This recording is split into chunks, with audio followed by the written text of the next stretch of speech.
हिमाचल प्रदेश के नए कार्यकारी मुख्य सचिव संजय गुप्ता ने पदभार संभालते ही अधिकारियों को अनुशासन का सख्त संदेश दिया है। मुख्यमंत्री सुखविंदर सिंह सुक्खू के साथ पहली बैठक के बाद मीडिया से बातचीत में उन्होंने कहा कि अब अधिकारी समय पर दफ्तर आएंगे और फाइलों के निपटारे में ढिलाई बर्दाश्त नहीं की जाएगी। उन्होंने साफ किया कि किसी भी विभाग की फाइल 2 दिन से अधिक एक दफ्तर में लंबित नहीं रहेगी। इसके अलावा सचिव और डायरेक्टर अगर शहर से बाहर जाते हैं तो इसकी जानकारी मुख्यमंत्री, मुख्य सचिव और संबंधित मंत्रियों को देनी होगी। संजय गुप्ता ने कहा कि फिलहाल प्रदेश की आर्थिक स्थिति संतोषजनक नहीं है, लेकिन सरकार जल्द ही इसे सुधारने के लिए ठोस कदम उठाएगी। उन्होंने बताया कि मुख्यमंत्री के साथ बैठक में 7 प्राथमिकताओं पर सहमति बनी है और आने वाले समय में इन्हीं पर फोकस किया जाएगा। उन्होंने कहा कि वे अपने लंबे प्रशासनिक अनुभव और बिजली बोर्ड चेयरमैन रहते हुए मिले अनुभव का इस्तेमाल राज्य की बेहतरी के लिए करेंगे।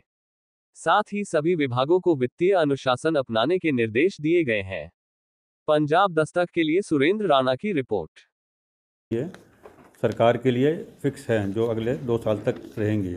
उसमें फर्स्ट प्रायोरिटी है एजुकेशन हमारी, सेकंड है हेल्थ, तीसरा है रूरल इकॉनमी को कैसे तरक्की देनी है, नंबर 4 है टूरिज़्म, 5वां है हाइड्रो नेचुरल फार्मिंग और 7वां है डेटा स्टोरेज। डेटा स्टोरेज के लिए मतलब यहाँ पे कैपेसिटी क्रिएट करनी है।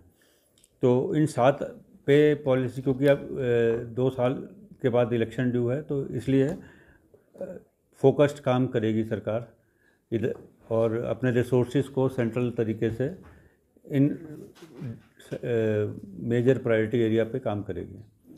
तो हमारी तो ड्यूटी सरकार के साथ ही है। तो जो सरकार की जो पॉलिसीज़ जो बनेंगी इन्हीं सेक्टर्स को प्रमोट करने के लिए बनेंगे। तो हम लोग सारे सेक्रेटरीज़ को सरकार ने, सीएम साहब ने आदेश दिए हैं कि इन पे फॉलो करें। और सीएम साहब ने दूसरा थोड़ी सख्ती करते हुए ये बोला है कि सारे अधिकारी जो हैं, सेक्रेटरी, डायरेक्टर सब जो हैं अब टाइम से दफ्तर आएंगे और डायरेक्टर्स और शहर से बाहर जाएंगे तो मिनिस्टर्स को और चीफ सेक्रेटरी, मिनिस्टर और सीएम को मैसेज डालेंगे ताकि उनको जब उनको पता रहे और वो ढूंढना ना पड़े। नहीं तो वो ढूंढने होते दिल्ली हैं तो उनको सीएम साहब को दिक्कत होती है। तो थोड़ी सख्ती है, टाइम से आएंगे और टाइम से काम करेंगे। और फाइलों का भी निस्तारण, ये नहीं कि पड़ी है तो पड़ी है। सीएम साहब ने आदेश दिया कि 1-2 दिन से ज़्यादा कोई फाइल सेक्रेटरी एचओडी के पास नहीं रुकनी चाहिए। सर, पंडित जी अगर फाइल की कोई होगी तो कोई मेरे को भी तो मुझे उम्मीद है कि ऐसी ज़रूरत ना पड़े, लोग खुद ही करें। नहीं तो फिर वो सीएम साहब ने कहा मंथली रिव्यू करो और 15 दिन में रिव्यू करो और फिर उनको बताओ कि कौन काम नहीं कर रहा है। सर, जो आपके टेबल पे कोई हमने फाइल देखी नहीं पेंडिंग, तो बाकी कैसे हो सकती है? तो कोशिश करेंगे सबको कि ना हो। मैं भी ये चाहता हूँ, क्योंकि मैं खुद नहीं करूँगा तो फिर तो लोगों को मैसेज जाएगा। मुझे उम्मीद है कि वो उनको भी लगेगा कि सीएम साहब का आदेश भी है और थोड़ा सा जब अपनी तरफ से एग्जांपल सेट करूँगा तो उनको भी सब टाइम से आएंगे। साहब ने बोला जब चीफ सेक्रेटरी टाइम पर 10 बजे से पहले आते हैं तो बाकी को आने में क्या दिक्कत होनी चाहिए। तो आप कहते हैं तो मैं तो टाइम पर सुबह 10 से पहले ही आता हूँ। तो मुझे पूरी उम्मीद है कि मेरे मित्रगण सारे टाइम से आएंगे। सर, सीओएस की मीटिंग बड़े लंबे टाइम से प्रदेश में नहीं है, क्या दोबारा रिवाइव करेंगे आप? सीओएस में अब जैसे वो सीओएस एक फॉर्मल प्रोसीजर है, हालांकि उसको कोई पावर नहीं होती है। इट इज़ जस्ट रिकमेंडेटरी, आपस में बैठ लेते हैं। तो आपस में बैठने का तरीका तो मतलब भारत सरकार में सीओएस को पावर्स हैं कि वो रेकमेंड करती है तो उधर वो उसको माना जाता है। लेकिन अभी यहाँ पर उसका रूल्स में उसका सीओएस की जो पावर है कहीं डिफाइंड नहीं है। तो वो भी मतलब बेसिकली जैसे हम अभी मैं मीटिंग करने जा रहा हूँ वो भी एक तरीके से सीओएस ही है। जो मैं मीटिंग करूँगा, मिलूँगा लोगों से तो अपने सेक्रेटरी के साथ, तो वो भी एक सीओएस ही टाइप है, पर उसको उस नाम नहीं दिया है उसको। तो जब मैं इसमें महकमे में था एआर में, तो रेगुलर मुझे रॉय साहब चीफ सेक्रेटरी थे, हम रेगुलर मीटिंग मंथली होती थी। उसके मेरे जाने के बाद इक्का दुक्का ही हुई हैं हटने से। प्रदेश की आर्थिक स्थिति उतनी अच्छी है नहीं, आपके सामने बड़ी चुनौती है, किस तरह से पार करेंगे? आर्थिक स्थिति अभी 4-6 महीने तो थोड़ी सी मुश्किल में है हमारी। अभी वो भी डिस्कस हुआ साहब से और इसीलिए थोड़े से हाथ खींच के काम करना पड़ रहा है हमको। अगले साल से हमको उम्मीद है कि ये स्थिति अगले 2 सालों में नहीं रहेगी। नेक्स्ट 2 ईयर्स हमारे लिए फेवरेबल रहेंगे। 4 से 6 महीने का पीरियड बताया आपने, इसके लिए कोई स्ट्रेटेजी है कि मतलब स्ट्रेटेजी फाइनेंस सेक्रेटरी साहब, क्योंकि मैं नया हूँ, उतनी मेरे को अभी उतनी नॉलेज नहीं है, लेकिन ये है कि सरकार को परेशानी तो नहीं आने देंगे।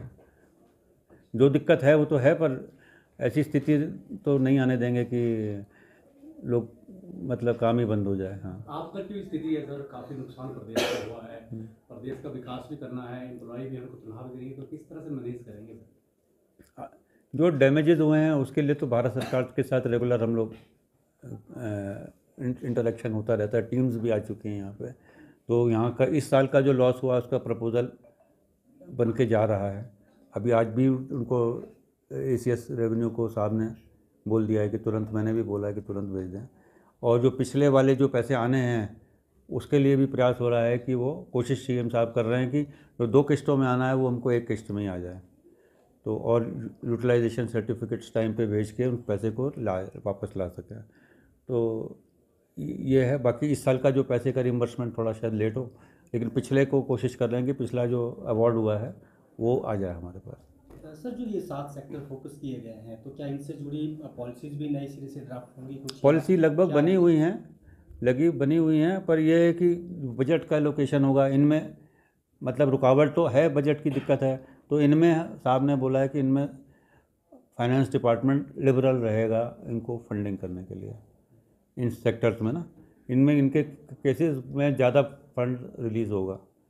बाकियों में तो मतलब आपको पता है लिमिटेड रिसोर्सेज में कहीं ज़्यादा कहीं कम करना पड़ेगा, इनमें कम इनको देने की कोशिश ज़्यादा करेंगे। सर, हमारी एक प्रैक्टिकल प्रॉब्लम है पत्रकारों की कि आपको हमने आज तक कभी फ़ोन किया, आप उठाते हैं, लेकिन आपके कई सेक्रेटरी ऐसे हैं फ़ोन नहीं उठाते हैं। आपसे बात करेंगे हर बार अच्छा नहीं लगेगा, या CM को फ़ोन करेंगे वो भी अच्छा नहीं लगेगा। कोई ऑर्डर ऐसा करेंगे कि अगर कोई पक्ष लेना है खबर में तो सेक्रेटरी फ़ोन तो उठाने चाहिए। अभी सेक्रेटरी IPR ने क्या क्या इंस्ट्रक्शन कर रखे हैं इस विषय पर मुझे पता नहीं है ना। आप सेक्रेटरी IPR हैं, CM के सचिव भी हैं, है ना, उनसे इस बारे में डिस्कस कर लें। सर, आपने 7 प्राथमिकताएं बताई, फिर आपसे व्यक्तिगत प्राथमिकताएं पूछी जाए अपनी, क्योंकि आपका लंबा तजुर्बा है, क्या फिर प्राथमिकता रहेगी?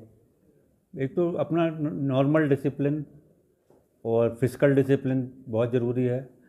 और डिसिप्लिन, अगर मैं बिजली बोर्ड में गया था जब, तो हालत बहुत ख़राब थी, लेकिन वहाँ कभी चेयरमैन बैठते ही नहीं थे। तो मैं ही एक चेयरमैन हूँ कई सालों के बाद जो रेगुलर बैठा। हमने बैठने का ही असर ये होता है कि वहाँ पे लोगों ने सब टाइम पर आते थे। कोई भी, सबको मालूम था कि 15 मिनट लेट होंगे तो बुला 10 बजे मैं फ़ोन करना स्टार्ट कर देता था। तो अब जो है उससे देखिए आपने इम्प्रूवमेंट हो गई। जब मैं गया था तो वहाँ पे तो नारे ही लगते थे रोज़, आज वो स्थिति नहीं है। फाइनेंशियल पोजीशन भी है, 500 करोड़ का प्रॉफिट अभी मेरे ख्याल से हमने 15 महीने में 500 करोड़ का प्रॉफिट दिया है। तो उम्मीद करता हूँ कि अपने हाथ में जितना है उतना करने का प्रयास करूँगा। तो CM साहब कहते हैं कि लोन चुकाने के लिए लोन लेना पड़ रहा है, हिमाचल अपने पाँव पे खड़ा हो, कुछ अपने ऐसे स्रोत पैदा हो, उसके लिए क्या करेगा आपका? अभी तो दिक्कत है ही है ना। पर जैसे अब आप देखो ना, बिजली बोर्ड जैसा ऑर्गेनाइजेशन घाटे में क्यों गया था? हमारे नहीं जाना चाहिए, पावर सेक्टर में घाटा होना नहीं चाहिए।